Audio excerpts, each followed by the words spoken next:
Chapter 3.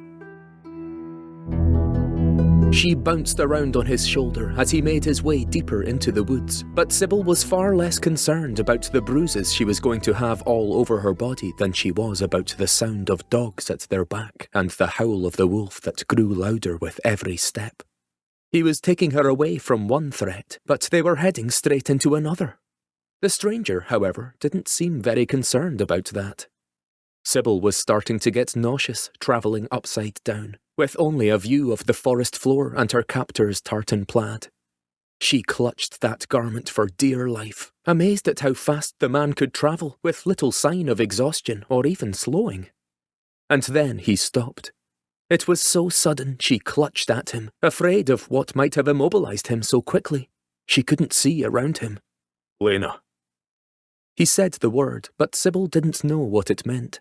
She looked up at him, puzzled when he set her on her feet. The upending made her dizzy, and she clung to him again, just to keep from collapsing, and he wrapped an arm around her waist, holding her up easily, without a second thought.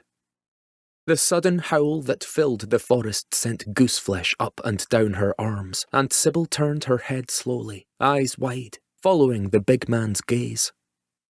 The white wolf stood a stone's throw away, staring at them through the trees.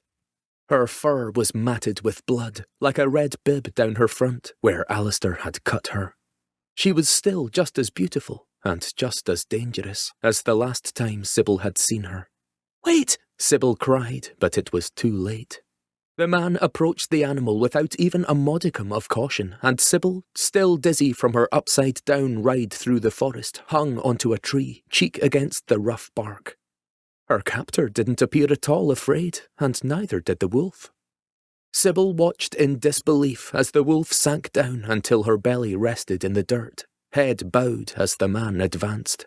"No!" Sybil protested when the man unslung the bow and quiver. "Can yield!" He didn't heed her, but he didn't pull the bow as she thought he would. Instead, he set it aside as he knelt before the wounded wolf. She'd never seen a man so fearless. Even her father's huntsman, who had taught her bird calls, who had shown her how to silently, patiently trap small game, had advocated caution with even the smallest of forest creatures. Animals were notoriously unpredictable. "Lena," he said again, reaching his hand out, and Sybil cringed, expecting the wolf to bite him as she had Alistair.